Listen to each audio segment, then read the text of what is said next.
Welcome back, John and Kendra Smiley joining us this morning with a little parenting advice. Good morning. Good morning. Okay, so this question I feel like can apply to pretty much any parent because Sure. as much as you think your child is well behaved, there are those times. So here it goes. My 4-year-old son acts out more in public than he does at home. How can I handle this public disobedience? Well, the first thing this mom or dad, and actually both of them together is always best, needs to be proactive. Mom needs to be proactive. So she needs to think through the different scenarios.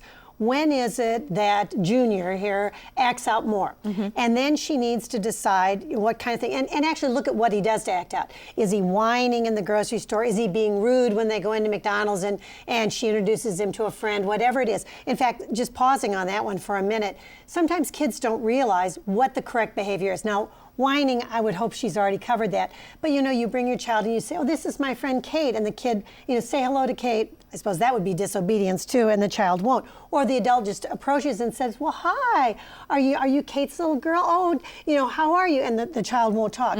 Child may not even know that that's rude. Right. And so first of all, making sure the child understands you, mom or dad, and mom and dad, decide what's important, decide what the correct behavior is, communicate it with the child, and communicate where the boundary is and what the consequence is. Right. Right, and one of the other things that we do sometimes as parents is we set the child up, and that is if you take the child up out in public when they're tired, they should be home taking a nap, you've got something going, and you take them out and all of a sudden, they don't want to be there, they're tired, and they get cranky. The other thing that we see sometimes is parents taking kids out in public when they don't feel good.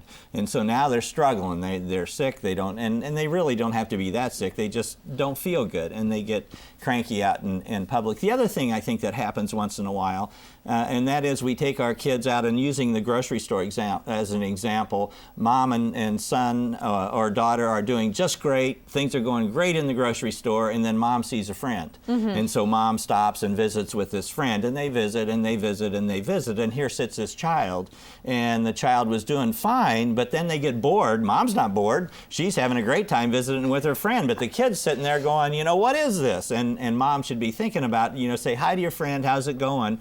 But you've got your son or daughter with you, and you need to be thinking about that. Could you make an appointment for lunch later with your friend? That's probably a great idea. So, those are the kind of things, too, that as parents we want to think about. We don't want to set our kids up. Right. Yeah. Yeah, that's an important thing. And I think sometimes, I know as a mom, sometimes I forgot that was my first responsibility. Right. Good example. I don't know where he got that. But those things are important. And it's the kind of thing, whatever the boundary is that you set and the consequence, you've got to follow through. Because if your child realizes, I can get away with this at the store, I can get away with this at the pool, then you've lost. And that's not good. And you don't want that. All right, great advice as always. And if you have a question for the Smileys, make sure you send it over to their website, parentinglikeapro.com.